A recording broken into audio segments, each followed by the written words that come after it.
सूर्य देव जी ने बताया मुक्ति का क्या मार्ग है, क्या रहस्य है। सुनिए डॉक्टर श्याम सुंदर पराशर जी की यह अनमोल कथा।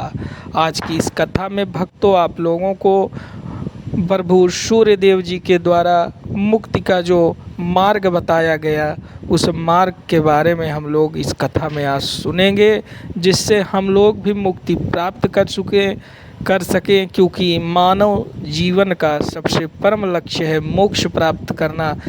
मोक्ष प्राप्त करने की यह कथा आप अवश्य सुने और प्रेम से बोलिए भक्तों, श्री राधे राधे। अब हजारों उनके चेला बैठे, उनके बीच में गुरुजी से प्रश्न कर दिया। गुरुजी चक्कर में पड़ गए कि मना करूंगा कि मुझे नहीं आता तो बेइज्जती हो जाएगी चेलाओं में। तो नारद जी को इशारा कर दिया, आजकल हमारा मौन व्रत चल रहा है, मौन खुलेगा तब बता देंगे। मुंह की भूतास तथा नेतु की अंतस्तु पलायता। बहुत से लोग मौनी बाबा बन गए। बहुत से लोगों ने अपने चेलाओं से कहा कि नारद जी कुछ प्रश्न लेके आ रहे, हमने ऐसा सुना है, कह देना गुरुजी नहीं है। पलायन कर गए। अब नारद जी समझ गए हमको कोई जवाब नहीं देने वाला, तो अब हम किसी से पूछते ही नहीं है और सीधे बद्रीनाथ में चल के भगवान नर नारायण से पूछ के आएंगे, जो भगवान के ही साक्षात स्वरूप हैं। सो महाराज मैं प्रश्न करते करते परेशान हो गया, जवाब नहीं मिला, तो मैं फिर उसी चिंता में डूबा हुआ बद्रीनाथ में भगवान नर नारायण को खोज रहा था। सो वो दोनों तो मिले नहीं, आप चारों रास्ते में मिल गए। तो आपने हमारी चिंता का कारण पूछा, हमने अपनी राम कहानी सुना दी। अब हमारा प्रश्न आप चारों से ही है, वही है, बताइए सत्कर्म किसे कहते हैं। सनकादिक बोले, राम राम, इतनी मामूली सी बात पर इतने परेशान हो रहे हो। मां चिंताम कुरुदेवर से हर्षम चित्ते समावह। अब बिल्कुल चिंता छोड़िए, प्रसन्न हो जाइए, क्योंकि जिस उपाय को तुम खोज रहे हो वो हमारे पास है। उपाय सुख साध्योत्र वर्तते पूर्व एव ही। क्या नाम है उस सत्कर्म का? सनकादिक बोले, सत्कर्म कोई और नहीं, श्रीमद् भागवतालाप सतु गीत शुकादि भी। श्रीमद् भागवत महापुराण ही वह दिव्य सत्कर्म है जिसके श्रवण करते ही ज्ञान वैराग्य स्वस्थ मस्त होके मैया के साथ ताता धैया करके नाचने लगेंगे, देखना। क्योंकि श्रीमद् भागवत क्या है? सतु गीत है, बड़ा मधुर गीत है। किसने गाया? शुकादि भी। सुखदेव जैसे परमहंसों की वाणी से गाया हुआ ये मधुर गीत है। सम्यक्तया जैसे गाया जाए वही संगीत है। भागवत को गीत कहा, इसलिए आप गा सकते हैं।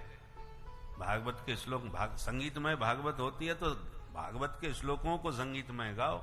जैसे रामचरितमानस की कथा हो रही है, राम कथा हो रही है, तो लोग चौपाई गा गा करके सुनाते हैं। तो चौपाई गावे तो प्रामाणिकता समझ में आती है कि राम कथा को प्रामाणिक विधि से बोल रहा है। और कोई राम कहानी सुनावे, एक भी चौपाई ना गावे, तो वो राम कथा कैसी लगेगी सोचो। ऐसे भागवत को गायन करो, भागवत के श्लोकों को गाओ, तो पता चला कि हाँ भागवत सुन रहे हैं हम। श्लोक एक भी ना हो, परलोक की यही बातें करके या भजन के माध्यम से कोई पूरा करे, तो क्या वो भागवत तो कहलाएगी? बोलो राधे राधे। इसलिए सतु गीत शुकादि भी, संगीत के साथ बढ़िया गाओ भागवत के इन श्लोकों के। क्योंकि सूत जी कह रहे हैं कि ये सनकादिक नारद जी से कहते हैं ये सुखदेव जी का संगीत है। सुखदेव जी ने सबसे पहले इसको गाया है। परंतु सनकादिक के वचन सुन के नारद जी बोले, आपकी बात में हमें कुछ दम नजर नहीं आ रही। क्यों भाई? नारद जी कहते, हम भी पढ़े लिखे हैं, हमने अपने पूज्य पिताजी से ही भागवत पढ़ी है। हमारे ब्रह्मा जी ने सबसे पहले हमको ही पढ़ाई, और हमने ही व्यास जी को प्रेरित किया कि इस भागवत का तुम विस्तार से वर्णन करो। हमारी प्रेरणा से ही व्यास जी ने विस्तार किया है। व्यास का मतलब विस्तार करने वाले। व्यास जी का मूल नाम तो है द्वैपायन, पर उन्होंने वेदों का विस्तार किया, पुराणों का विस्तार किया, इसलिए इनका नाम विस्तार करने से व्यास नाम पड़ा। तो तुम्हें शंका क्यों हो रही है नारद जी? नारद जी बोले, इसलिए शंका हो रही है कि मैंने पिता से भागवत पढ़ी है और भागवत में जो कुछ लिखा है सब वेदों के ही सूत्रों की व्याख्या है। इसलिए पहला श्लोक भागवत का ब्रह्म सूत्र से ही प्रारंभ हुआ है। जन्माद्यस्य यतः, ये ब्रह्म सूत्र है। पहला सूत्र है अथातो ब्रह्म जिज्ञासा, दूसरा सूत्र है जन्माद्यस्य यतः। तो इसी जन्माद्यस्य से भागवत का शुभारंभ हुआ है। व्यास जी ने इसलिए शुभारंभ किया कि ये वेदों की ही व्याख्या है, वेद सम्मत ग्रंथ है, इसलिए वैदिक सूत्र से शुभारंभ किया। नारद जी कहते शंका इसलिए है कि मैं चारों वेद सुना के बैठा हूं और चारों वेद सुन के भी उन्हें कोई फायदा नहीं हुआ, तो उन्हीं वेदों के मंत्रों की व्याख्या भागवत में है। तो जब मूल वेदों के सुनाने से कुछ नहीं हुआ तो भागवत सुनाने से क्या हो जाएगा, ये मेरी शंका है। सनकादिक नारद जी से बोले, नारद जी एक बात बताओ, कोई मीठा मधुर आम का रस खावे, आम का रस चूसे और फिर कहे कि आहा इस फल में कितना रस भरा है। जब फल में इतना रस भरा है तो जिस वृक्ष से पैदा हुआ है उस वृक्ष में कितना रस होगा। फल तो बहुत खाली है, आज चलो वृक्ष को ही चबाई डालते हैं, पूरा रस आज पी जाएंगे। तो बोलो वृक्ष चबाने से रस मिलेगा? कुछ नहीं मिलेगा। ज्यादा कोशिश करी तो बत्ती सी टूट के हाथ में आ जाएगी। तो क्या वृक्ष में रस नहीं होता? बोले वृक्ष में ना होता तो फल में कहां से आ जाता? वृक्ष में रस है, पर हम और आप फल के माध्यम से ही उस रस का आनंद ले सकते हैं। डायरेक्ट वृक्ष से रस नहीं मिलने वाला, फल से मिलेगा, और वृक्ष से फल पैदा हुआ है। ऐसी निगम कल्प तरोर गलितम फलम, वेद रूपी वृक्ष का फल है श्रीमद् भागवत। तो जो रस हमें श्रीमद् भागवत के फल से मिलेगा वो सीधे डायरेक्ट वेद रूपी वृक्ष से नहीं मिलने वाला। बोलो राधे राधे। दूध से ही घी निकाला जाता है, पर अखंड दीपक घी से ही जलेगा, दूध से नहीं जलने वाला। भंडारे में यदि पूड़ी सकते सकते घी खत्म हो गया, शुद्ध घी का भंडारा था, तो कोई कहे घी खत्म हो गया तो क्या हुआ, दूध तो रखा है। दूध तो घी का भी बाप है, क्योंकि घी निकला कहां से? दूध से ही तो निकाला गया ना। तो जिस दूध से घी निकला है और जो काम घी कर सकता है वो दूध क्यों नहीं करेगा? बोले नहीं करेगा साहब, दूध का अपना महत्व है, पर वो घी की बराबरी नहीं कर सकता। गन्ना का रस ही शुगर फैक्ट्री में शक्कर बन जाता है, पर जो मिठाई शक्कर डाल के बनेगी वो गन्ना के रस से नहीं बन पाएगी। ऐसे अनेकों उदाहरणों से जब नारद जी को समझाया सनकादिकों ने, तब नारद जी की शंका निर्मूल हुई और हाथ जोड़ के बोले, बड़े भैया एक बात आज हमने समझ ली। क्या? कि आप जैसे सिद्ध संतों का सत्संग सुने बिना शास्त्रों को समझ पाना संभव नहीं है। शास्त्र तो समुद्र है, समुद्र में पानी तो पर्याप्त होता है, और कोई प्यासा चाहे कि मैं अपनी प्यास बुझा लूं तो आचमन भी नहीं कर पाएगा, और जबरदस्ती कोशिश करी तो मुंह खराब तो होगा ही, बीमारी भी पड़ जाएगा। परंतु उसी समुद्र के जल को आकाश के मेघ भर के लाते हैं और फिर रिमझिम करके जगह जगह बरसाते हैं, तो वही पानी बड़ा स्वादिष्ट, मीठा और ग्राह्य हो जाता है, सुपाच्य हो जाता है। बरसात के पानी को प्रेम से पियो, कोई परेशानी नहीं, पर वो पानी आया उसी समुद्र से है। पर डायरेक्ट समुद्र से पियोगे तो गड़बड़ा जाएगा मामला। उसी प्रकार शास्त्र समुद्र हैं, संत और विद्वान बादल हैं। शास्त्रों से ही सूत्र पकड़ते हैं और उस शास्त्र के सूत्र का चिंतन करते हैं, मंथन करते हैं, उसके तात्पर्य को समझते हैं और फिर अच्छी तरह समझ करके प्रवचनों के माध्यम से परोसते हैं, बरसाते हैं। तो प्रवचन सुनने में आपको बात समझ में आएगी कि हाँ महाराज जी बिल्कुल ठीक कह रहे हैं। और हो सकता है डायरेक्ट पढ़ने में आपकी बुद्धि गड़बड़ा जाए, जैसे आजकल बहुतों की बुद्धि रामचरितमानस की पंक्तियों में गड़बड़ा रही है। बोलो राधे राधे। जो मानस मन को धोने वाला पावन पवित्र ग्रंथ है गोस्वामी जी का, उसी को डायरेक्ट पढ़ करके ना समझ लोग क्या उल्टा सीधा दिमाग अपना खराब कर रहे हैं। तो ये समुद्र है भैया, डायरेक्ट पीने में तुम्हारी बुद्धि भी खराब हो जाएगी और मुंह भी खराब हो जाएगा। इसलिए बादलों के माध्यम से पीजिए, वही पानी तुम्हारे लिए बड़ा शुभकारी होगा, स्वादिष्ट होगा, हितकारी होगा। इसलिए नारद जी आज सनकादिकों से कह रहे हैं कि मैं भागवत को जानते हुए भी उसके मर्म को नहीं समझ पाया जो आज आपने हमें समझा दिया। मेरे मन में यही भ्रम बना हुआ था कि मैं तो चारों वेद सुनाए बैठा हूं, उनसे कुछ नहीं हुआ तो भागवत से क्या होगा। और आज आपने मेरा भ्रम संशय सब मिटा दिया और एक बात समझ में आई कि भाग्योदयेन बहुजन्म समर्जितेन सतसंगमं च लभते पुरुषो यदा वै अज्ञान हेतु कृतमोह मदान्धकार नाशं विधाय हि तदो दयते विवेक। अनेक जन्मों के जब भाग्य उदय होते हैं तब जीव को दिव्य सत्संग सुनने का सुअवसर प्राप्त होता है। सत्संग से फायदा क्या होता है? बोले उदयते विवेक, व्यक्ति का सोया हुआ विवेक जाग जाता है। और जैसे सूर्य के उदय होने पर अंधकार समाप्त हो जाता है, उसी प्रकार जब सोया हुआ विवेक हमारे भीतर जागता है तो हमारे जन्म जन्मांतर का जो अज्ञान रूपी अंधकार में हम सोए पड़े थे, वो सारा अज्ञान रूपी तिमिर ध्वस्त हो जाता है, क्योंकि विवेक जाग गया है। जैसे सूर्य की एक किरण आते ही सारा अंधकार समाप्त, ऐसी विवेक सत्संग से जागता है। इसलिए बिना सत्संग किए विवेक नहीं जगेगा, बिना विवेक जगे तुम्हारा अज्ञान रूपी अंधकार नहीं मिटेगा। परंतु सत्संग अनंत जन्मों के सौभाग्य से और भगवान की कृपा से ही सुलभ होता है। गोस्वामी जी अनुवाद करते हैं, बिनु सत्संग विवेक न होई, बिनु सत्संग विवेक न होई, राम कृपा बिनु सुलभ न सोई, राम कृपा बिनु सुलभ न सोई, आवत यही सर अति कठिनाई, आवत यही सर अति कठिनाई,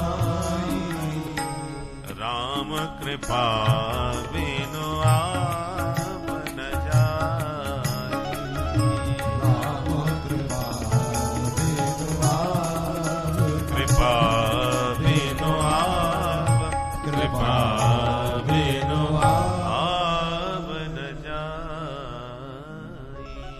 भगवान की कृपा जब तक नहीं होगी, आप आना भी चाहो तो नहीं आ पाओगे। बहुत से लोग 7-7 दिन की छुट्टी लिए बैठे रहते हैं कि हम तो पूरी भागवत सुनेंगे सामने बैठ करके। छुट्टी भी ले लेते हैं, सारी व्यवस्था भी बना लेते हैं, और जैसी कथा में चलने को हो गए कि आज पहला दिन है, चलते हैं कि समधी साहब आ गए। अब नया नया बेटी का विवाह हुआ है, नए नए समधी हैं, अब उन्हें छोड़ के जाएं तो संबंध न गड़बड़ा जाए। अब उनकी खातिरदारी में लगना पड़ा। कैसे आना हुआ? बोले साहब एक विशेष कार्य के लिए आए थे कानपुर में, तो हमने सोचा चलो समधी जी से मिल सके, केवल 3-4 दिन की बात है। गई कथा, अब संबंध देखें कि कथा देखें, तो कोई ना कोई गृह कारज नाना जंजाला, सो अति दुर्गम शैल विशाला। मानसरोवर में लोग नहाने तो जाते हैं, पर बड़े बड़े पहाड़ आते हैं। बहुत से लोग पहाड़ों से ही घबरा जाते हैं, और पहाड़ों को पार करके पहुंच भी जाओ सरोवर में तो सर्दी में ठिठुर जाते हैं कि हम तो बस ऐसे ही छिड़क लेते, हमारे बस की बात नहीं डुबकी लगाना।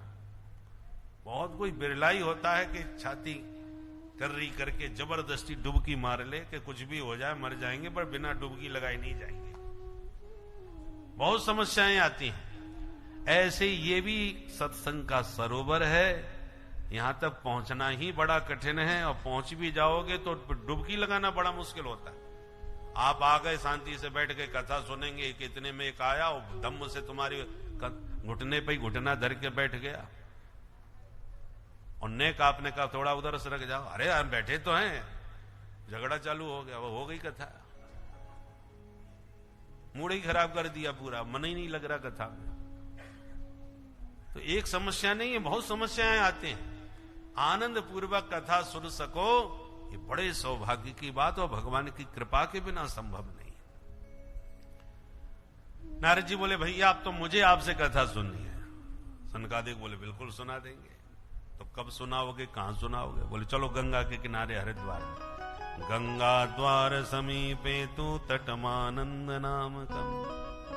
गंगा तट पर हरिद्वार में कथा करी जाए। हरिद्वार में गंगा तट के पर कथा सुनने का अपना आनंद है। हरिद्वार का ही चयन क्यों किया? हम भी 35 साल से हरिद्वार में कथा कह रहे हैं इन्हीं तिथियों में। यहां के बाद सीधे हरिद्वार ही जाएंगे। हर की पैड़ी के ऊपर ही है बैकुंठपुरी आश्रम। हमारी कथा की यात्रा ही वहीं से लगभग प्रारंभ हुई और बैसाखी के पर्व पर 35 वर्षों से कथा कह रहे हैं उसी स्थान पर। तो गंगा मैया की कृपा हो गई। वहीं से हमारी कथा गंगा का प्रवाहित हुआ। तो प्रश्न उठता है हरिद्वार को ही क्यों चुना? क्योंकि बद्रीनाथ में भेंट हो रही है सनकादिकों से नारद जी की। तो बद्रीनाथ तो और ऊंचाई पर बड़ा दिव्य धाम है। चाहते तो वहीं बैठ करके कथा प्रारंभ कर सकते थे। उसका एक कारण है। बद्रीनाथ में कथा तो हो जाती पर पता चलता कि 4 वक्ता और 1 श्रोता। सनक सनंदन सनातन सनत कुमार ये 4 तो वक्ता होते और श्रोता के नाम पर नारद जी अकेले बैठे होते। कैसी कथा होती सोचो जरा। क्योंकि उस जमाने में बद्रीनाथ जाना बड़ा कठिन था। व्यक्ति कब जाता था? जब पूरे घर परिवार से सब जिम्मेवारियों से फ्री हो जाता था। जब सब बेटा बेटियों के विवाह निपट गए, बच्चे सब आत्मनिर्भर हो गए, चलो अब 4 धाम करे आए, बद्रीनाथ के दर्शन करे आए, लौट आए तो ठीक है, नहीं तो जय सिया राम। ऐसे जाते थे। तो बहुत कठिन मार्ग था। तो श्रोता वहां पहुंच ही नहीं पाते थे। कथा ऐसी जगह होना चाहिए जहां ज्यादा से ज्यादा लोग लाभान्वित हो सके, ज्यादा से ज्यादा इस ज्ञान गंगा में गोता लगा करके जीवन के संताप मिटा सके। तो हरिद्वार इसलिए चुना गया कि पहाड़ों में गुफाओं के बीच संत बैठे हैं, कथा के रसिक हैं। वो उतर के हरिद्वार तक तो आ सकते हैं पर और नीचे नहीं जाएंगे। द्वार माने देहरी। बीच देहरी में दिया जला दो अंधेरे में तो बाहर भी प्रकाश देगा और भीतर भी उजेला देगा। तो हरिद्वार देहरी है। इसके ऊपर पहाड़ी यात्रा, नीचे मैदानी। तो मैदान के लोग थोड़े ऊपर आ जाओ और पहाड़ के लोग थोड़ा नीचे उतर आओ। ऊपर वाले नीचे आए, नीचे वाले थोड़े ऊपर आ गए। तो बीच देहरी में श्रीमद् भागवत का ज्ञान द्वीप हरिद्वार में प्रकाशित होगा। तो ऊपर नीचे सबको प्रकाश मिलेगा। इसलिए हरिद्वार का चयन किया गया। गंगा द्वार समीपे तु तटमानंद नामकम। आनंद तट पर गंगा के किनारे हरिद्वार में ये कथा का शुभारंभ हुआ। सनकादिक वक्ता हैं नारद जी, आयोजक हैं, श्रोता है। श्रोता वक्ता ज्ञान निधि दोनों ही दिव्य हैं। इसलिए हजारों महात्मा उमड़ पड़े। भृगुर्वशिष्ठश्च वनश्च गौतमो मेधातिथिर्देवल देवरातम। विशाल संत समुदाय उपस्थित हुआ और सनकादिकों ने बैठ के व्यासपीठ से कथा प्रारंभ करी। सदा सेव्या श्रीमद् भागवती कथा। यहां पर सूत जी कहते हैं सौनकादियों से कि ऋषियों, जब महात्मा लोग दौड़ दौड़ के कथा सुनने आ रहे थे तो कुछ लोग दुविधा में थे, जाएं कि न जाएं। तो भृगु जी उनके पास पहुंच गए और भृगु जी उन्हें समझा बुझा करके पकड़ के लाए। गुरुत्वा तत्र नायातान भृगु संबोध्य चानयत। बहुत से अहंकार में, अरे हम क्या किसी की कथा सुने, नीचे बैठना पड़ेगा, हम भी हम एक पहचान रखते हैं अपने, वहां सबके बीच में सबके साथ बैठना हमको तो जरा ठीक नहीं लग रहा। इस प्रकार से जो बड़े बड़े लोग थे ना, वो आने में सकुचाने लगे। तो भृगु जी ने कहा, अरे हमारा सब व्यवस्था हम करेंगे, आप चलिए तो सही, ऐसा सौभाग्य दोबारा नहीं मिलेगा।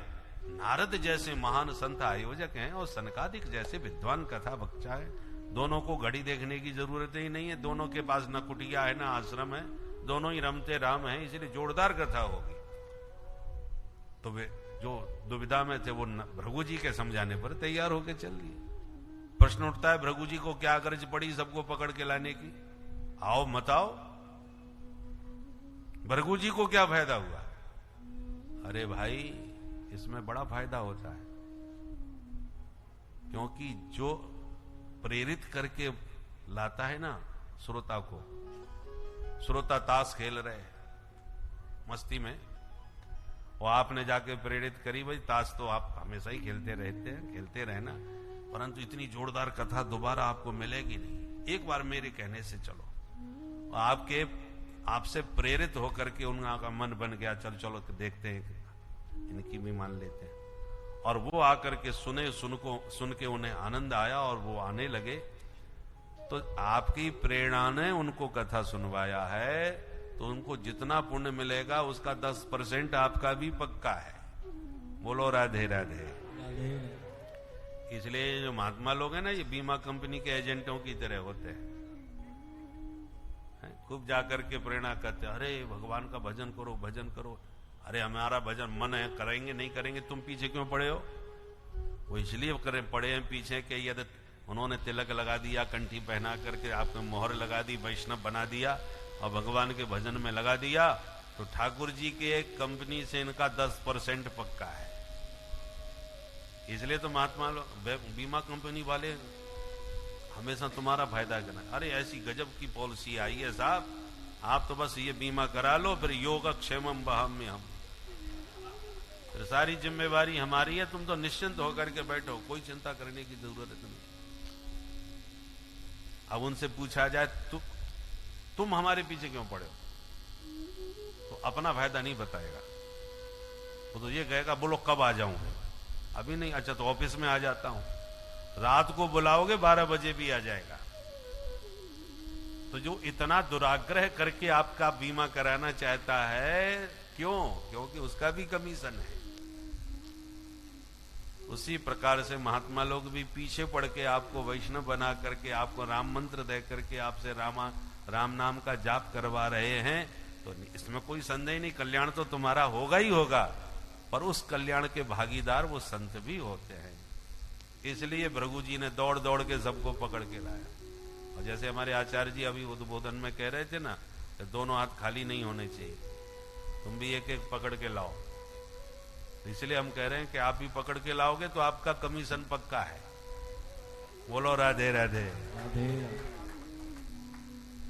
इसलिए भृगु जी सबको पकड़ के लाए और विशाल जन समुदाय गंगा तट पर उपस्थित हुआ और जय जयकार के शब्दों से ध्वनि गूंज रही थी कि सनकादिक महिमा गाने लगे भागवत की, कि भगवान की कथा सदैव श्रवण करने योग्य है, दिन मुहूर्त की कोई जरूरत नहीं, शुभ काम को जल्दी से जल्दी करो, ज्यादा से ज्यादा करो, और कोई गड़बड़ काम हो, अशुभ काम हो तो टालने की कोशिश करो, कल पर छोड़ दो, उसमें जल्दीबाजी ना हो। हम लोग उल्टा करते हैं, लड़ाई झगड़े की बात है, चलो अभी चलते हैं, उसने ऐसा बोल कैसे दिया, अभी फैसला करते हैं, आर पार के तुरंत तैयार हो जाएंगे।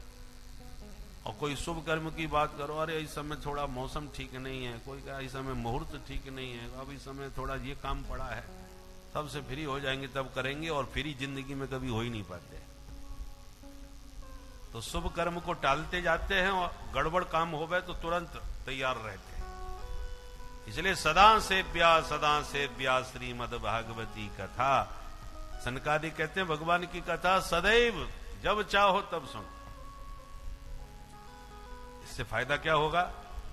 हरिश्चित्तम समाश्रयित। इन चित्त चोर के चरित्रों को ध्यान से चित्त लगा के सुनोगे तो ये चित्त चोर तुम्हारे चित्त में ही चिपक जाएगा। प्रविष्ट कर्ण रंध्रेण। भगवान की कथा के माध्यम से कर्ण रंध्र से कन्हैया ही प्रविष्ट होकर के श्रोता के हृदय में विराजमान हो जाते हैं। सद्यो हृदय वरुद्धते। कथा की महिमा भूरी भूरी गाए जा रहे थे सनकादिक कि उसी समय चमत्कार हो गया। क्या हुआ? भक्ति सुतौ तौ तरुणौ गृहीत्वा प्रेमैक रूपा सहसा विरासी। भक्ति सुतौ तौ तरुणौ गृहीत्वा प्रेमैक रूपा सहसा विरासी। श्री कृष्ण गोविंद हरे मुरारे नाथेति नामानि मोह बदन। श्री कृष्ण गोविंद हरे मुरारे नाथेति नामानि मोह बदन। श्री कृष्ण गोविंद हरे मुरारे हे नाथ नारायण वासुदेव। श्री कृष्ण गोविंद हरे मुरारे हे नाथ नारायण वासुदेव। श्री कृष्ण गोविंद हरे मुरारे हे नाथ नारायण वासुदेव। श्री कृष्ण गोविंद हरे मुरारे हे नाथ नारायण वासुदेव। श्री कृष्ण गोविंद हरे मुरारे हे नाथ नारायण वासुदेव। श्री कृष्ण गोविंद हरे मुरारे हे नाथ नारायण हरि बोल। वासुदेव। श्री कृष्ण गोविंद हरे मुरारे हे नाथ नारायण वासुदेव। श्री कृष्ण गोविंद हरे मुरारे हे नाथ नारायण वासुदेव। हे नाथ नारायण वासुदेव। हे नाथ नारायण वासुदेव। हे नाथ नारायण वासुदेव। नाथ नारायण वासुदेव। हे नाथ नारायण वासुदेव। हे नाथ नारायण वासुदेव। हे नाथ नारायण वासुदेव। हे नाथ नारायण बोल भक्ति महारानी की जय। भक्ति मैया दोनों बेटा ज्ञान वैराग्य के साथ प्रकट हो गई। सनकादिक नारद जी देख के हैरान हो गए, क्योंकि भक्ति सुतौ तौ तरुणौ गृहीत्वा, भक्ति के दोनों पुत्र एकदम तरुण नवयौवन संपन्न होकर के उनके साथ नाचते हुए प्रकट भये। नारद जी तो देख करके हैरान हो गए। जिनको बुढ़ा छोड़ के आया था वो तो अभी भागवत पूरी नहीं हुई, केवल महात्म हुआ है। केवल एक डोज में ही इतना फायदा हो गया, पूरी दवा पी करके तो महाराज कितने मस्त हो जाएंगे। इसलिए नारद जी बड़े खुश हो गए और भक्ति माने व्यासपीठ को प्रणाम करते हुए पूछा, अहम को तिष्ठामि, मैं कहां बैठ जाऊं महाराज? तो सनकादिक बोले, निरंतरम वैष्णव मानसानी, ये जितने श्रोता भक्त वैष्णव यहां बैठे इन सबके हृदय भवन में जाके विराजमान हो जाओ। क्योंकि जिस भक्त के हृदय में भक्ति प्रतिष्ठित हो जाती है उसे भगवान के पीछे दौड़ना नहीं पड़ता, भगवान खुद ही उस भक्त के पीछे दौड़ने लग जाते हैं।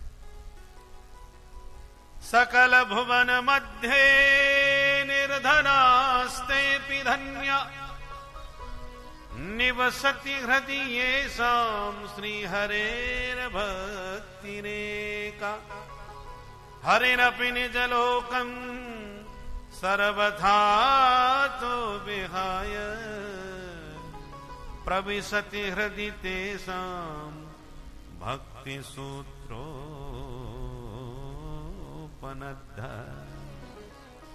त्रिभुवन में वही परम धन्य है जिसके हृदय भवन में भक्ति का वास हो। क्योंकि हरि निज लोकम विहाय, ठाकुर जी जिस भक्त के हृदय में भक्ति महारानी को देखते हैं तो अपना धाम छोड़ करके तेसाम हृदय प्रविशति, उनके हृदय में जबरदस्ती घुस करके अपना निवास बना लेते हैं। बोलो राधे राधे।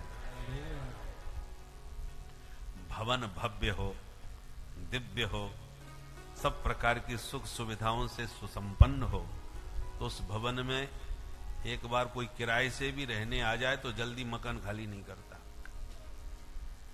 कब्जे ही कर बैठता है। ठाकुर जी भी भवन में झांकते ताकते रहते हैं कि कौन सा मकान बढ़िया है, और भवन के भीतर जब देखते हैं कि काम, क्रोध, लोभ, मोह, मद, मात्सर्य, ईर्ष्या, द्वेष, छल, कपट, तो ठाकुर जी समझ जाते हैं हाउसफुल।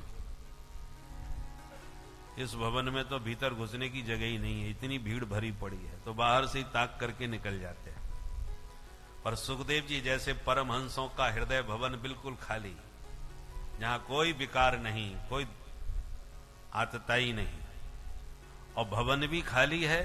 खाली मकान में ही कब्जे लोग करते हैं, मकान खाली है, और खाली मकान में भी भक्ति प्रिया भगवान की, प्राण प्रिया कौन है? भक्ति। तो भगवान की प्राण प्रिया भक्ति महारानी फिर उस भवन को साफ करने के लिए भगवान भेजते हैं, जाओ मकान खाली पड़ा है, थोड़ा साफ सफाई करो, फिर हम आते हैं। तो पहले भक्ति आएंगी, भवन की जो धूल मिट्टी वो साफ करेंगी। माताएं घर गृहस्थी को संभालना जानती हैं, जिस घर में घरवाली ना हो वो अलग घर घुसते ही समझ में आ जाता है, और जहां घरवाली होता है, घरवाली हो, उस घर का स्वरूप अलग समझ में आता है। तो भगवान अपनी प्रिया जी को पहुंचाते हैं कि जाओ पहले मकान साफ करके आओ। तो भक्ति जब आएंगी तो भगवान की रुचि को वो बहुत गहराई से समझते हैं, उनकी प्राण प्रिया हैं, उनको प्रभु को क्या पसंद है क्या ना पसंद है वो सब जानती हैं। तो जो ना पसंद है उसे भवन से निकाल के बाहर फेंक देंगे, और जो वस्तु पसंद है उसी पसंद भगवान की रुचि की प्रिय वस्तु को ही भवन के भीतर सजा देंगे। हमें देखो, घर में कोई मेहमान आवे तो पूछा जाता है ठंडा चलेगा, गर्म चलेगा, नमकीन, मिठाई, जो पसंद हो वैसा खिलाओ, रुचि के अनुसार स्वागत होना चाहिए। तो भगवान की रुचि को भक्ति महारानी समझती हैं, वो उनकी रुचि के अनुसार ही भवन को सजा देती हैं। भगवान को पसंद क्या है और नापसंद क्या है?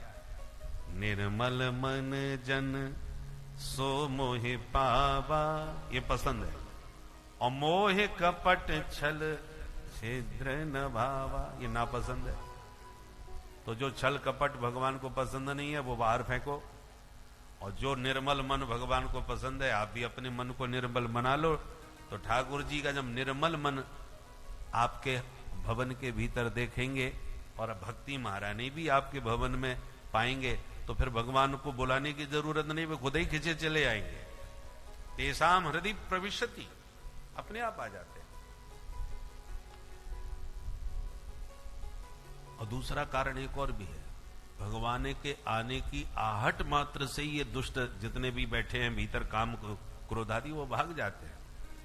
इसलिए गोस्वामी जी सुंदर कांड में भगवान से एक ही चीज मांग रहे हैं, नान्या स्पृहा रघुपते हृदये स्मदीये सत्यं वदामि च भवान् अखिलान्तरात्मा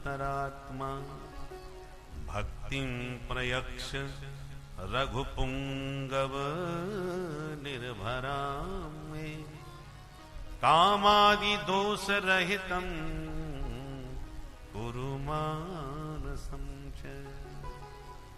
गोस्वामी जी रघुपुंगव रामभद्र प्रभु से कह रहे हैं कि हे प्रभु, हे रघुवंश शिरोमणि, हे रघुपुंगव, न अन्य स्पृहा अस्मदीय हृदय, मेरे हृदय में किसी अन्य वस्तु की अभिलाषा नहीं, कुछ नहीं चाहता मैं आपसे। भगवान बोले सही कह रहे हो? बोले सत्यम वदामि, मैं आपसे बिल्कुल सत्य बोल रहा हूं, महाराज झूठ नहीं बोल रहा। कैसे माने हम कि तुम सत्य बोल रहे हो?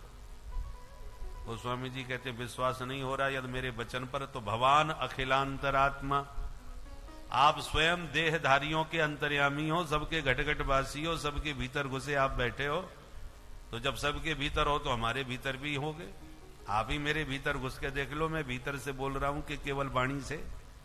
सत्यम वदामि च भवान अखिल अंतरात्मा, आप स्वयं समस्त देहधारियों के अंतर्यामी हो, आप मुझसे ज्यादा समझ सकते हो कि मैं सही बोल रहा हूं कि गलत। अच्छा तो ये बताओ क्या चाहते हो? बोले भक्तिम प्रयक्ष रघुपुंगव निर्भरा में। हे रघुपुंगव माने रघुवंश शिरोमणि, हे राम जी महाराज, आपके चरण कमलों की निर्भरा भक्ति मुझे चाहिए और कुछ नहीं चाहिए। भक्ति को लेके क्या करोगे? बोले महाराज दो बातें हैं, आपकी भक्ति आएगी तो आपको आना ही पड़ेगा, क्योंकि हम जानते हैं कि भक्ति सूत्रोपनद्ध, आप भक्ति के प्रेम में बंधे रहते हो। प्रिया जी जहां पहुंचती हैं प्रियतम अपने आप पीछे पीछे चले आते हैं। तो आप अगर भगवान को कोई चीज़ सर्वाधिक प्रिय है तो वह है भक्ति। जहाँ भी भक्ति रहेगी भगवान को वहाँ आना ही पड़ेगा। इसीलिए कहा गया है कि प्रबल प्रेम के पाले पड़कर और प्रभु का नियम बदलते देखा। हरि व्यापक सर्वत्र समाना और प्रेम ते प्रकट हुई हम जाना। मतलब यह चरितार्थ है कि जहाँ भी भक्ति होगी, जहाँ भी ईश्वर के प्रति आस्था होगी, वहाँ तो ईश्वर को आना ही पड़ेगा। ईश्वर अवश्य आते हैं, बस आपकी श्रद्धा सच्ची होनी चाहिए, आपकी भक्ति सच्ची होनी चाहिए बस। तो इसीलिए भक्तों, हर कार्य करते हुए भी आप अपने आप को, अपने मन को भक्ति के प्रति समर्पित कीजिए, क्योंकि संसार का अंतिम सत्य यदि कोई है तो यह भक्ति ही है। इस भक्ति में ही आपको अपने मन को लगाना है, और सब जो सांसारिक कर्म हैं वो तो अपने जीवन यापन के लिए हैं भक्तों, लेकिन मानव जीवन का जो परम लक्ष्य है यदि आप उसे ना प्राप्त कर सकें तो आपका जीवन व्यर्थ हो जाएगा। तो आप हर चीज़ करते हुए ईश्वर में अपने मन को लगाए रहिए, यही हमारी आपसे विनती है। तो प्रेम से बोलिए भक्तों, श्री राधे राधे। दिया तो कई किराएदार आके रहने लगे, चहल पहल तो बढ़ गई। बाद में पता चला कि वो अमुक कमरे में जो रहता है वो जुआरी है, घर में यहीं बुला करके लोगों को जुआ खिलाता है, और उस कमरे में वो शराबी है, बुला करके यहीं पीता पिलाता है। सेठ जी को पता चला तो बोले ये सब गड़बड़ यहाँ नहीं होना चाहिए, निकलो बाहर। बोले सुनो सेठ जी, शांति से बैठो, जितना मांगा था ज्यादा ही दिया है, जबकि इतना किराया थोड़ी है जितना तुमने लिया है। अब जो दिया है तो अब ऐसे थोड़ी कि आज यहां रख दिया कल वहां रख दिया, चुप शांति से बैठो, किराया लो और मुंह बंद कर लो। अब सेठ जी घबरा गए, हे भगवान ये तो सब गड़बड़ हो गया। अब आए एक संत जी के पास, गुरुजी महाराज बड़े परेशान हैं, क्या हुआ? बोले हमने तो अपने कैसी कल्पनाओं के साथ अपना मकान बनाया था, बढ़िया हवेली, परंतु बड़े दुष्ट लोग आकर के वहां किराएदार बन के आए महाराज, अब मकान भी खाली नहीं कर रहे, और हमारे घर की तो बड़ी बदनामी हो रही है कि चोर जुआरियों का अड्डा है, शराबियों का अड्डा है। अब क्या करें? महात्मा जी बोले तो ऐसे लोगों को बसाया क्यों घर में? अब गुस्सा लिया है तो निकालना तो मुश्किल पड़ेगा। बोले गुरुजी आप आशीर्वाद दो तो सब ठीक हो जाएगा। ठीक है भैया, आप तो राम जी से प्रार्थना करते हैं, हे बागेश्वर बाबा, हे बालाजी महाराज, बालाजी महाराज से गुहार करो, बालाजी ठीक करेंगे। महाराज उसी समय बाबा जी के पास एसपी साहब आए गए मिलने के लिए। तो बाबा ने पूछ दिया कैसे आना हुआ? बोले महाराज आपका बहुत नाम सुना है, आजकल तो आपका बड़ा जलवा चल रहा है, तो इस शहर में मैं नया नया आया तो मैंने सोचा पहले महाराज जी को ही प्रणाम करके आशीर्वाद ले, मैंने आज ही ज्वाइन किया है। अच्छा तो कहाँ रह रहे हो? बोले साहब वो हमारा वो बंगला जो सरकारी है वो तो थोड़ा खंडहर सा है, बहुत पुराना है, तो मैंने काम लगवा दिया थोड़ा, 4 महीने में सब ठीक ठाक हो जाएगा। तो टूट फूट है उसकी सफाई करवा रहा हूं, बढ़िया उसकी मरम्मत करवा रहा हूं, जब ठीक हो जाएगा तो वहां बसूंगा, तब तक 4 महीने कहीं किराए से रह लूंगा। सेठ जी बैठे सुन रहे थे, तुरंत खड़े हो गए, सरकार मेरा मकान है, बहुत जोरदार है, आप वहां रहिएगा। तो ठीक है सेठ जी रह लेंगे, किराया? अरे साहब आपसे क्या किराया लेना, ये तो हमारा सौभाग्य होगा आप रहेंगे तो। अरे बड़े सज्जन हैं, चलो आ जाएंगे, कल ही हम वहां शिफ्ट हो रहे हैं। ठीक है बड़ी मेहरबानी होगी साहब, आइए। सेठ जी बड़े खुश हो गए।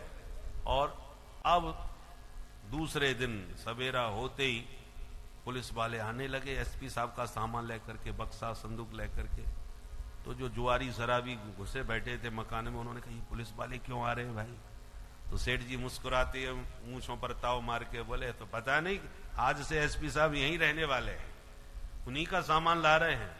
एसपी साहब यहां रहेंगे? बोले हाँ, परमानेंट यहीं रहेंगे, हमारा उनका बहुत पुराना परिचय है, दूर के रिश्तेदार लगते हैं। अब तो महाराज जितने भी बदमाश बैठे थे आपस में बोले खिसकने में ही भलाई है, धंधा तो चलने वाला है नहीं, जेल में और चले जाएंगे। तो ना लड़ाई, ना झगड़ा, ना मुकदमाबाजी, कुछ नहीं करना पड़ा, अपने आप ही सब बोरिया बिस्तर उठा के खिसक लिए कि सेठ जी अब नहीं रहेंगे तुम्हारे यहां। तो सेठ जी को ना झगड़ा करना पड़ा, केवल पुलिस वाले एसपी साहब नहीं आए अभी, केवल उनका सामान आया तभी मकान खाली करके खिसक लिए बदमाश। उसी प्रकार गोस्वामी जी कहते हैं काम क्रोध लोभ मोह ये इतने दुष्ट हैं कि हम चाहे जितना हाथ जोड़ करके इनको भगाना चाहें, ये भगने वाले नहीं है इस भवन के भीतर से। पर प्रभु आप जब पधारेंगे तो काम आदि दोष रहितम कुरुमान समझ, ये जितने दुष्ट दुराचारी लोग मेरे अंतःकरण में घुसे बैठे हैं, जो आपका भवन था उन्होंने अड्डा अपना जमा रखा था, वो आने की आहट मात्र से ही भाग जाएंगे और मेरा हृदय भी शुद्ध हो जाएगा, पवित्र हो जाएगा, आपका भी काम बन जाएगा और मेरा भी काम चल जाएगा। बोल वृंदावन बिहारी लाल की जय। इसलिए प्रभु आप अपने चरण कमलों की भक्ति मुझे प्रदान कर दीजिए। बोलो राधे राधे। इसलिए भक्ति महारानी को भवन के भीतर सबके हृदय में, श्रोताओं के हृदय में निवास सनकादिकों ने दिया। नारद जी बड़े खुश हो गए क्योंकि ज्ञान वैराग्य को स्वस्थ नाचते हुए प्रत्यक्ष देखा। जिनको बुढ़ा छोड़ के आए थे वृंदावन में, वो ताता थैया करके नाच रहे भागवत रसपान करने के प्रभाव से। नारद जी ने सनकादिकों से एक अंतिम प्रश्न किया, महाराज जी और बता दीजिए, भागवत सुनने से केवल ज्ञान वैराग्य और भक्ति ही पुष्ट होते हैं कि पापियों के पाप भी कटते हैं? और पापियों के पाप यदि कटते हैं तो कौन कौन से पाप कट सकते हैं, वो कृपा करके बताइए। ये मानवा पाप कृतस्तु सर्वदा सदा दुराचार गता विमार्गगा क्रोधाग्नि दग्धा कुटिलाश्च कामिन सप्ताह यज्ञेन कलौ पुनन्ति ते। सनकादि कहते नारद जी तुम पूछ रहे हो कि कौन कौन से पाप कटते हैं, हम तो कहते हैं जिसने जीवन में पाप के अलावा कोई दूसरा काम ही ना किया। ये मानवाह पाप कृतस्तु सर्वदा, जिसने हमेशा पाप किए हों, ऐसे नंबर 1 के महापापी भी कथा सुधारस पान करके अपने जीवन को कृतार्थ कर सकते हैं। और जीते जी न सुन पावे तो मरने के बाद भी सुन लें तो कल्याण हो जाए। नारद जी बोले कैसी बात करते हो, मन के मरने के बाद कल्याण कैसे हो जाएगा कथा सुन के? ऐसा आज तक हुआ है? बोले हाँ हुआ है। अच्छा तो बताओ कब हुआ? सनकादिक बोले तो हम तुम्हें एक सत्य घटना सुनाते हैं। नारद जी ध्यान से सुनो। तुंगभद्रा नदी के किनारे एक पंडित जी रहते थे, नाम था पंडित आत्मदेव शास्त्री। बहुत बड़े विद्वान थे और उनकी पत्नी बहुत खतरनाक थी। उनका नाम था श्रीमती धुंधुली देवी। पंडित जी जितने विद्वान, पंडितानी उतनी खतरनाक। पर दुर्भाग्य से कोई बच्चा नहीं हुआ, ना बेटा ना बेटी। इस बात पर इतने दुखी हुए एक दिन तो पंडित जी कि गृहम त्यक्त्वा वनंगतः, घर छोड़ के जंगल में भाग गए कि मर जाऊंगा पर बिना संतान के घर नहीं रहूंगा। और जंगल में बैठे बैठे सिर पकड़ के रोना चालू किया। एकांत वन में एक सन्यासी महात्मा निकल रहे थे, उन्होंने आवाज सुनी तो आ गए और बड़े प्यार से सहानुभूति दिखाते हुए पूछ दिए, कथम रोदसी विप्रत्वम काते चिंता बलियसी। पंडित जी आप ऐसे क्यों रो रहे हो, क्या परेशानी, कौन सी चिंता खाई रही है, हमें बताओ। पंडित जी चरणों में लिपट गए। किम ब्रवीमिर्षे दुखम पूर्व पापेन संचितम। मैं अपना क्या दुख आपको बताऊं, मारा पूर्व जन्म के मेरे न जाने कौन से पाप उदय हुए हैं। भगवान का दिया आज मेरे पास सब कुछ है, मान प्रतिष्ठा धन वैभव, पर संतान के बिना सब बेकार है, कोई उसका उपभोग करने वाला नहीं। महात्मा सुन के मन में मुस्कुराए कि जंगल में रो रहा था तो मैंने सोचा मेरे ठाकुर जी की याद में रो रहा होगा, इसको कुछ रास्ता बताऊंगा, पर ये मूर्ख बेटा के लिए रोने बैठा है। तो महात्मा समझाने लगे, सुनो पंडित जी, मुंचा ज्ञानम प्रजारूपम बलिष्ठा कर्मणो गति विवेकम तु समासाद्य त्यज संसार वासना। संत ने उपदेश दिया, सुनो पंडित जी, देखने में पढ़े लिखे से लगते हो पर बातें मूर्खतापूर्ण करते हो। अरे संतान से सुख मिलेगा इसकी कोई गारंटी है क्या पंडित जी? इतिहास पढ़ा होगा, राजा सगर के 60,000 बच्चे हुए, पर सबके सब कपिल भगवान का अपमान करके भस्म हो गए। उनकी कई पीढ़ियों को तपस्या करनी पड़ी, तब भगीरथ ने आकर के भागीरथी स्वर्ग से लाके अपने पूर्वजों का उद्धार करवाया। क्या सुख दिया? इसलिए सुखी होना चाहते हो ब्राह्मण तो सन्यासे सर्वथा सुखम, मेरे साथ सन्यासी बन के चलो, फिर देखो जिंदगी का क्या आनंद है। ब्राह्मण हाथ जोड़ के बोले, सुनो पंडित जी, सुनो महाराज जी, तुम बाबा बैरागी क्या जानो बेटे का सुख क्या होता है। छोटे छोटे बच्चे गोद में खेलते हैं, बाबा बाबा करके बोलते हैं, कभी मूंछ तानते हैं, कभी दाढ़ी खींचते हैं, कितने प्यारे लगते हैं। आप मेरी भावनाओं को नहीं समझ सकते क्योंकि आप सन्यासी हैं, इसलिए मुझे प्रवचन न दीजिए, बस आशीर्वाद दीजिए कि मेरे को बेटा हो जाए और मुझे कुछ नहीं चाहिए। बाबा जी समझ गए इस पर जबरदस्त बेटे का भूत चढ़ा हुआ है, तो बोले, सुनो पंडित जी, हम बोलना नहीं चाहते थे, हम ज्योतिष के जानकार हैं, तुम्हारे माथे की रेखा कह के अब बताना चाहते हैं, तुम सिर पटक के मर जाओ, 7 जन्म तक तुम्हें कोई संतान होने वाली नहीं है। जो कहा 7 जन्मावधि तब पुत्रो नई वच। इतना सुन के तो ऐसा तगड़ा धक्का लगा ब्राह्मण को कि पूरी ताकत से धरती में सिर ही पटक दिया। बाबा जी तो डर गए, इसने तो सचमुच सिर पटक दिया, घबरा गए। अरे पंडित जी क्या कर रहे हो भैया, मर जाओगे।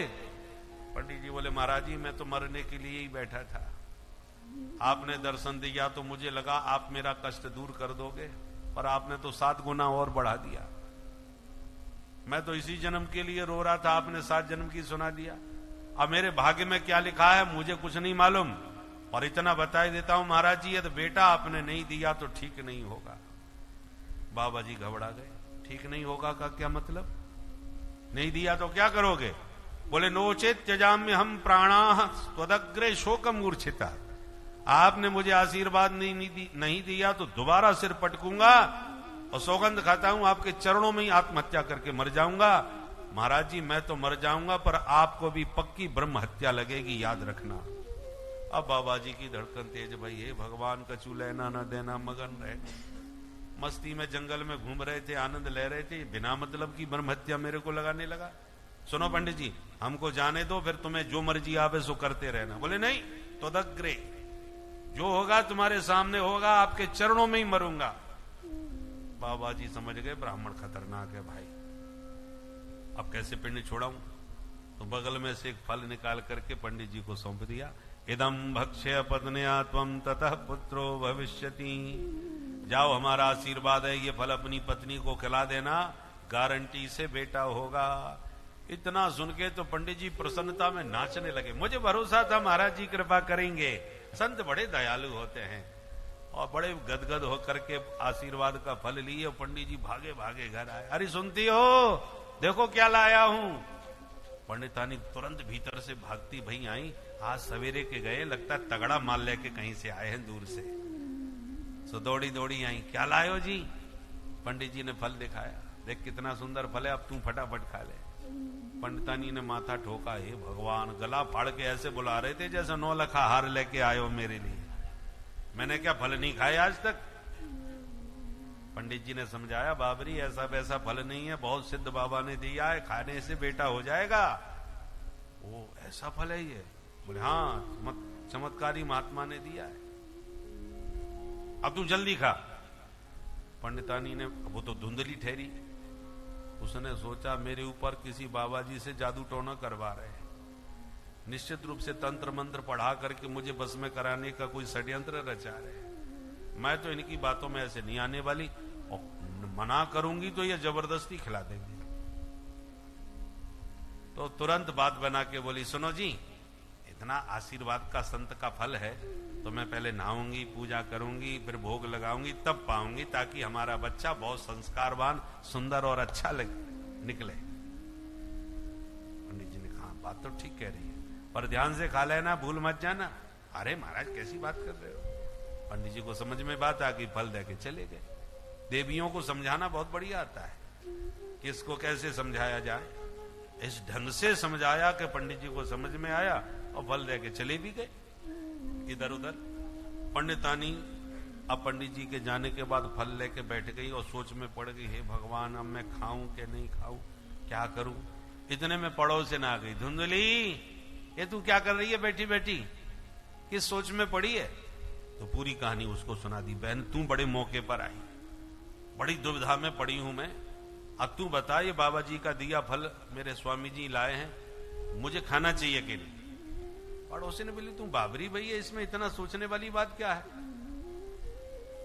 बहन तेरा भाग्य खुल गया, जो घर बैठे संत का आशीर्वाद मिल गया, खाने में कोई बुराई नहीं, फायदा नहीं हुआ तो नुकसान भी तो कुछ नहीं होने वाला, फल ही तो है, और फायदा हो गया तो बल्ले बल्ले, नहीं हुआ तो फल खा करके पेट भर लो, बुराई क्या है। धुंधली बोली, देखो बल्ले बल्ले तो बाद में होगा, पर मुझे तो डर बहुत लगता है। किस बात का डर। बोल फल भक्षेण गर्वस्यात् गर्भेणोदर वृद्धिता, मैंने फल खा लिया और कहीं मैं सचमुच गर्भिणी हो गई तो मेरा तो पेट बढ़ जाएगा, स्वरूप बिगड़ जाएगा। और सबसे बड़ी बात तो यह है कि जब पेट में बच्चा होगा तो भोजन कम हो जाएगा। भाई पेट तो उतना ही है, अभी मैं 10 रोटी एक बार में खा जाती हूँ, और पेट में जब बच्चा बैठा होगा तो रोटी मेरी कम हो जाएंगी, फिर मैं कमजोर भी हो जाऊंगी। कमजोर हो गई तो आज पूरे मोहल्ले में किसी की हिम्मत नहीं आंख उठा के बात करे मेरे से, सब डरती हैं। पर मैं कमजोर पड़ गई तो मेरे को डराने लग जाएंगी, धमकाने लग जाएंगी। पड़ोसी ने बोली, तू पागल भैया, ये क्या उल्टा सीधा सोच रही है, कुछ नहीं होगा, कोई कमजोरी नहीं आएगी, ठाकुर जी सब ठीक करेंगे। और ये प्रसाद मिला है संत का, इसमें ज्यादा सोच विचार न कर, सब ठीक होगा। अच्छा भगवान करे सब ठीक हो, पर मैंने ऐसा सुना है कि गर्भवती स्त्री ज्यादा काम ही नहीं कर सकती। तो बहन मेरे यहां तो कोई नौकर चाकर है नहीं, काम सब मैं करती हूं अपने घर का, अब मैं काम नहीं करूंगी तो मेरे घर का काम कैसे चलेगा। पड़ोसिन बोली, ये कोई समस्या नहीं है, तू अपनी ननद को बुला लेना, बहुत होशियार है, सब संभाल लेगी, क्योंकि जब वो बुआ बनेगी तब तुझे कुछ न कुछ तो बधाई उसे देनी पड़ेगी। जब बधाई देनी ही पड़ती है तो 4 महीना पहले के काम पहले बुला के घर के ही काम करवा लो, फिर जो बने सो दे दो। धुंधली बोली, बहन मेरी ननद का नाम मत लेना, वो महा छोटी है, वो जब जब भी आती है माल गायब करके ले जाती है, मेरा मुंह मत खुलवाओ बस।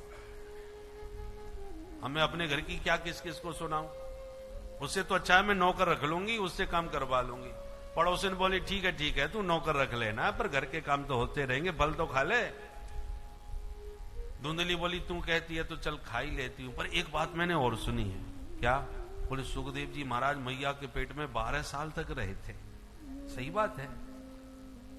पड़ोसन बोली, सुनी तो मैंने भी ये कथा में, सही होगी। धुंधली बोली, हे भगवान, तो इतना बड़ा रिस्क मैं नहीं ले सकती, मेरा बच्चा कहीं 5 साल भी रह गया बहन, मैं तो जीते जी मर जाऊंगी। सुखवत निविशेत गर्भम तदा में मरणम भवे, मैं अपने जीवन को इतने बड़े खतरे में कभी नहीं डाल सकती। और एवं कुतर्क योगेन तत्फलम नैव भक्षितम, इतने व्यर्थ के कुतर्क किए कि अंत में उसने मना कर दिया, मैं तो फल नहीं खाऊंगी। पड़ोसन बेचारी समझा के माथा गरम करके चली गई, तेरी बुद्धि में आवे सोकर, तेरे को समझाते मेरा माथा खराब हो गया, पर इसने फल नहीं खाया। थोड़ी देर में अचानक इसकी छोटी बहन मिलने आई, पूरी कहानी इसने उसको सुनाई।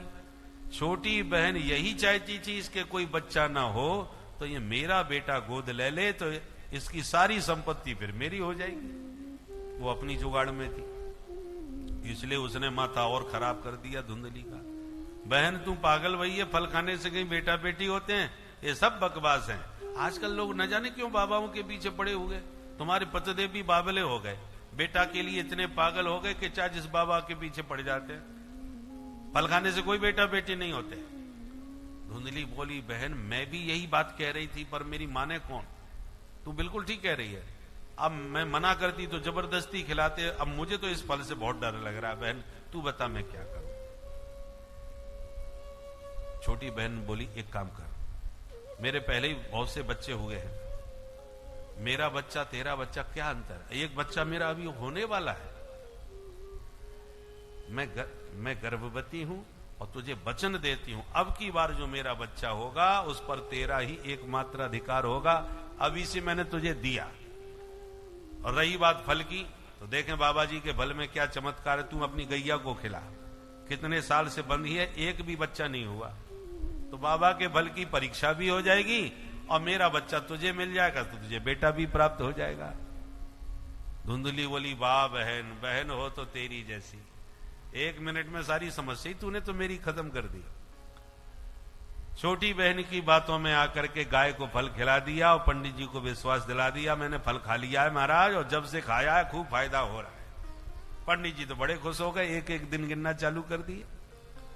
समय पाकर के छोटी बहन के बेटा हुआ, लाके उसने धुंधली को दिया और धुंधली ने वो बच्चा सवेरा होने पर पंडित जी को दिखा दिया, देखो महाराज रात में आज बेटा हो गया।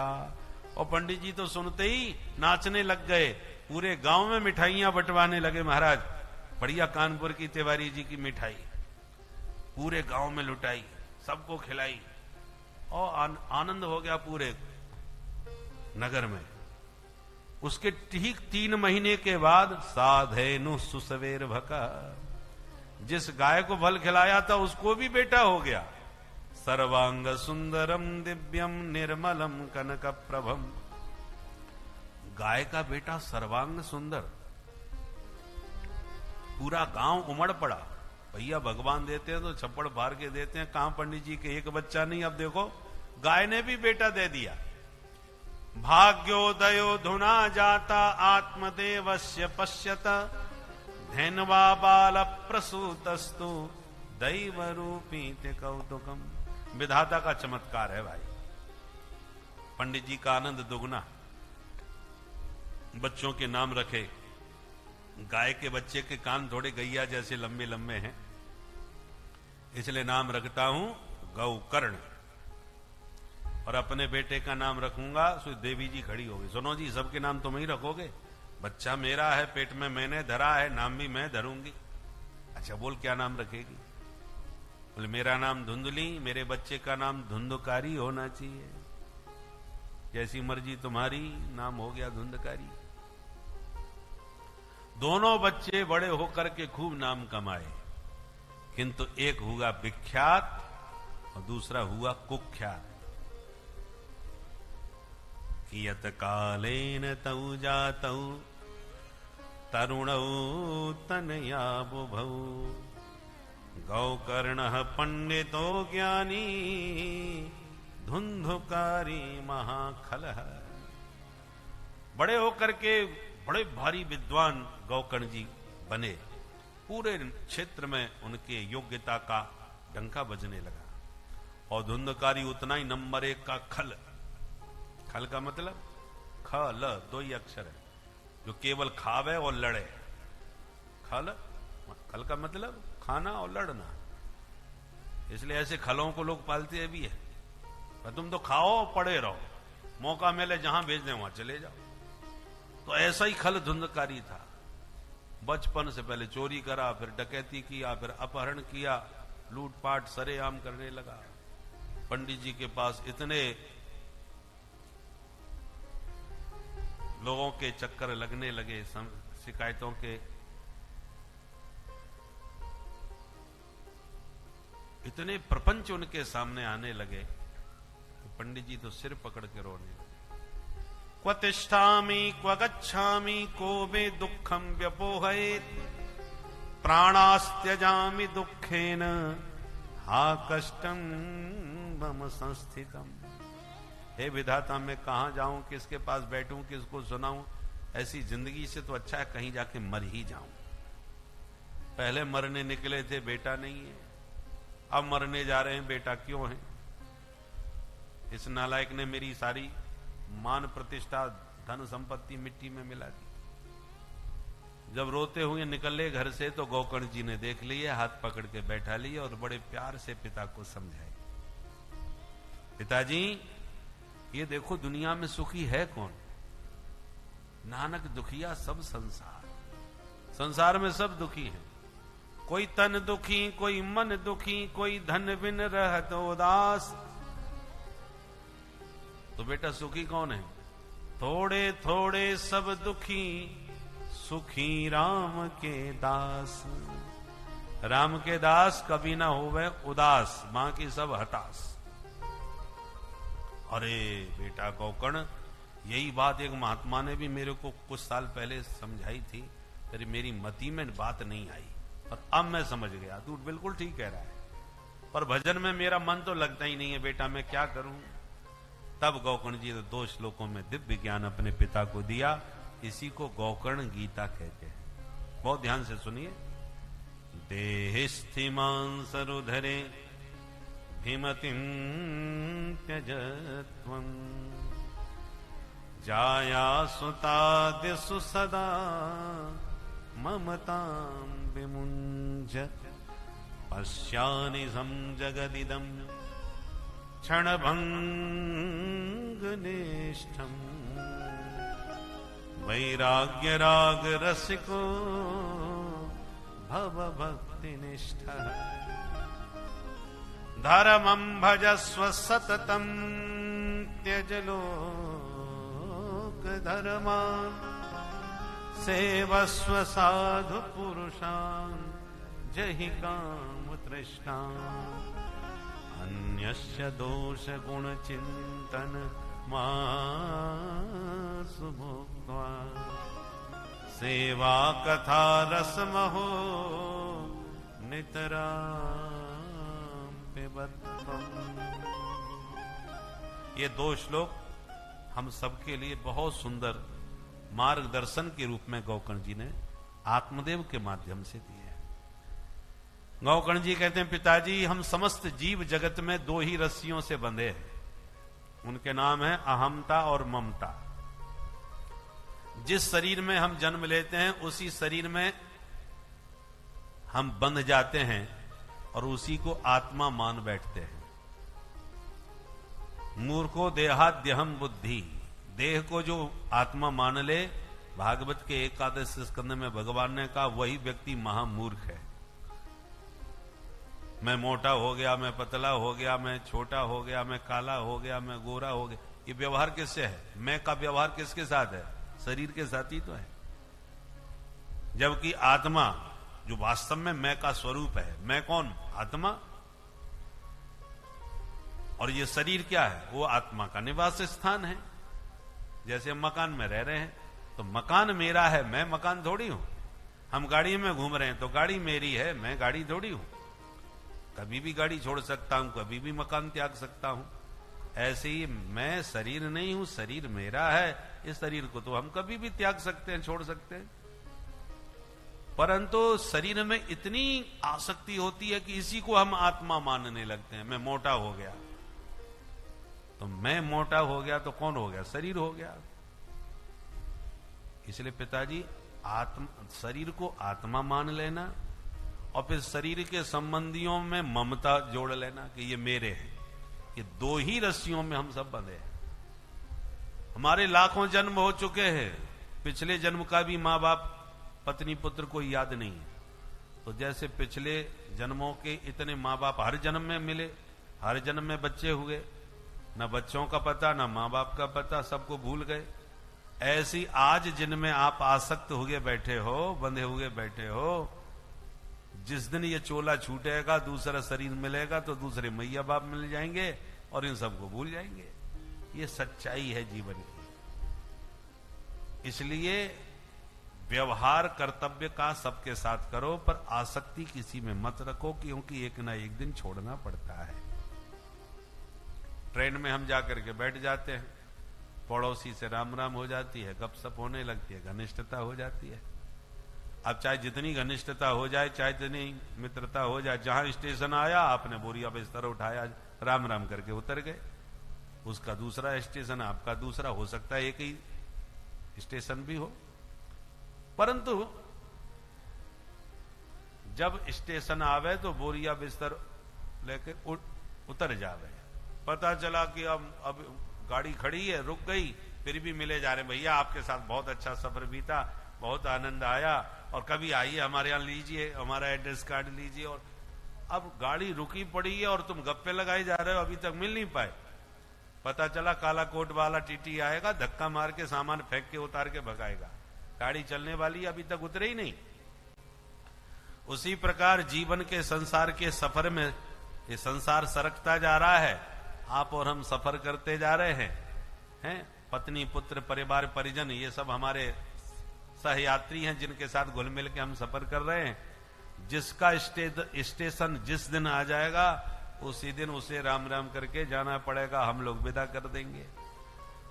और यदि आपने जाने का, अब छोड़ना कोई चाहता नहीं यात्रियों को, उनमें इतने घुल मिल जाके इतने चिपक जाते हैं कि अंत में वो काले काले यमदूत आते हैं, मार मार के जबरदस्ती आपको इस सफर से बाहर निकाल के ले जाते हैं। इसलिए जब तक सफर है बढ़िया आनंद के साथ करो, सबसे घुल मिल करके चलो, पर जब स्टेशन आवे तो बोरिया बिस्तर उठा के अपने घर की तरफ निकल लो। एक ना एक दिन आपको काया कोटी खाली करना पड़ेगा। किसी का गुण दोष न देखो पिताजी। एक एक बात इस ढंग से समझाई कि आत्मदेव की आंखें खुल गई। एवं सुतोक्ति वसतोपि गृहं विहाय या तो वनम स्थिरमतिर गत 60 वर्ष। 60 वर्ष के हो चुके थे आत्मदेव, गत 60 वर्ष। 60 वर्ष के आत्मदेव ने सुकोक्ति, सुतोक्ति, अपने सुत की उक्ति माने अपने पुत्र गौकर्ण के समझाने पर गृहम विहाय, अपना घर छोड़ दिया, निकल गए। और स्थिर मति, उनकी मति में जो दुविधा थी वो सब दूर हो गई गौकर्ण के उपदेश से, और वन में जाकर के हरि का भजन करते करते आत्मदेव ने अपना उद्धार कर लिया।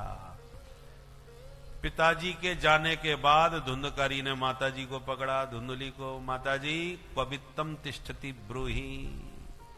पिताजी सारा माल तुम्हें बता के गए होंगे, बताओ कहां कहां गाड़ रखा है, जल्दी बताओ। माने का बेटा तूने सब तो लुटा दिया, बर्बाद कर दिया, अब है ही क्या घर में? बोले झूठ बोलती है, हनिश्य लत्तया न चेत, बहुत बुरी तरह मारूंगा। आंखें दिखाने लगा, डंडा दिखाने लगा, वो बेचारी घबरा गई। ठीक है बेटा मैं बताऊंगी। और रात में सो नहीं पाई क्योंकि रुपया पैसा कुछ था नहीं, और वो डंडा, बोले कल देखता हूं तेरे को, धमकी दिया। तो डर के मारे धुंधली रात में ही घर छोड़ के भाग गई, और कुछ समझ में नहीं आया तो कुआं में गिर के आत्महत्या कर बैठी। कूपे पातः कृतौ रात्रौ तेन सा निधनंगता। गौकर्ण जी को पता चला कि पिताजी वन में चले गए, माताजी कुआं में गई, अब हमारा नंबर आ गया। दुष्ट के संग में नहीं रहना चाहिए। तो तुरंत हाथ जोड़ के बोले भैया धुंधकारी, हम तीर्थ यात्रा करना चाहते हैं, चले जाएं? बोले जाओ। धुंधकारी को लगा अच्छा इससे भी पिंड छूटे तो मैं स्वतंत्र हो जाऊंगा, घर में कोई नहीं होगा फिर रोकने टोकने वाला। तो गौकर्ण तीर्थ यात्रार्थम निर्गतो योग संस्थितः, तीर्थ यात्रा के बहाने गौकर्ण जी निकल गए, धुंधकारी घर में अकेला, परम स्वतंत्र, न सिर पर कोई, अब तो कोई नहीं। तो जिन वैश्याओं के नाच गाने देखने सुनने जाता था उनको ही ला करके घर में बैठा लिया कि घर खाली पड़ा है, चलो मेरे साथ। 5 वैश्याएं घर में आके रहने लगी, चोरी डकैती का माल लूटपाट के लाके उनको सौंपने लगा।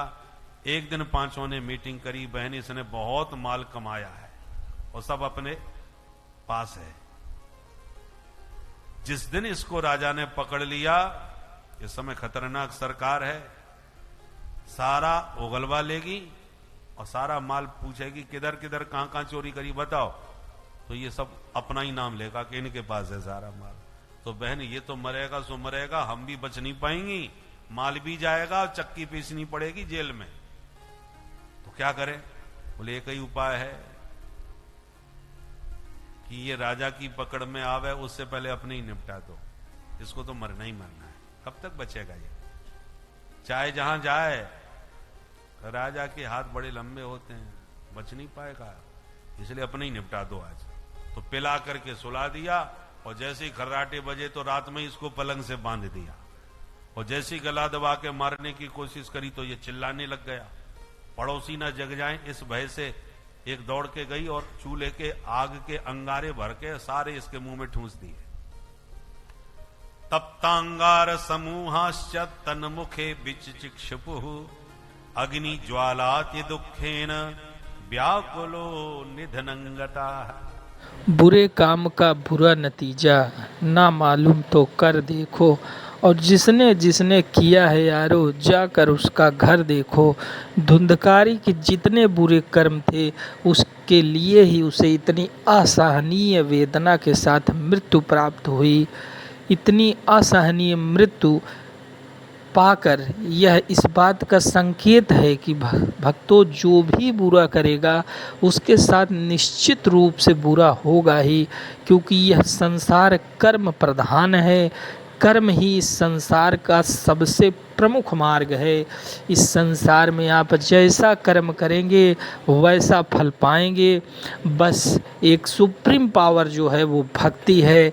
यदि आप इन कर्मों को करते हुए भक्ति करते हैं तो अनजाने में ही अगर आपसे कुछ असत्य या अनुचित कर्म भी हो जाता है तो वह भक्ति रूपी सुप्रीम पावर से वह कर्म भी धुल ही जाता है। तो इसीलिए भक्तों हर कर्म करते रहिए, बस मन को अपने भक्ति में लगाए रहिए, उस सुप्रीम पावर से आप जुड़े रहिए। यही इस कथा का सार है। तो प्रेम से बोलिए भक्तों श्री राधे राधे। भगाने लगे और जैसी भगाने की कोशिश करी भेड़ का बच्चा भैंसा बन गया, फिर एकदम हाथी बन गया। गौकर्ण जी डर गए, कौन हो भैया? तो अच्छा वाला मनुष्य बन के सामने खड़ा हो गया और रोना चालू कर दिया बड़ी जोर से। गौकर्ण जी ने हाथ में जल लिया, मंत्र पढ़ के जब मारा तो बोलने लग गया, अहम भ्राता त्वदीयोस्मि धुंधुकारीति नामत स्वकीयेनैव दोषेण ब्रह्मत्वं नाशितम मया। मैं तुम्हारा ही भाई हूं धुंधकारी। मैंने कितने पाप किए कोई गिनती नहीं है। उसी पाप का परिणाम है कि प्रेत बना इस भवन में भटकता फिर रहा हूं। जिन स्त्रियों के लिए मैंने लूटपाट करके कितना पाप करके धन कमाया, उन्होंने ही मुझे मार डाला। भैया मेरा उद्धार करो, मैं बहुत दिनों से भटक रहा हूं। गौकर्ण जी बोले, पर मैं तो तेरे लिए श्राद्ध करके आया हूं गया में। धुंधकारी बोला, 100 श्राद्ध कर लो, कुछ नहीं होने वाला, क्योंकि ना हम नंबर 1 के हैं, छोटे मोटे पापी नहीं है। श्राद्धों से उद्धार होने वाला नहीं है, कुछ तगड़ा उपाय करना पड़ेगा। ठीक है भैया करेंगे, पर इस समय तुम पधारो। तो धुंधकारी गायब हो गया। गौकर्ण जी महाराज ने प्रातः होने पर विद्वानों से परामर्श लिया क्या किया जाए, पर कोई भी समाधान विद्वानों से नहीं मिला। तब सूर्य भगवान की आराधना करी और सूर्य भगवान ने समाधान दिया, श्रीमद् भागवतान मुक्ति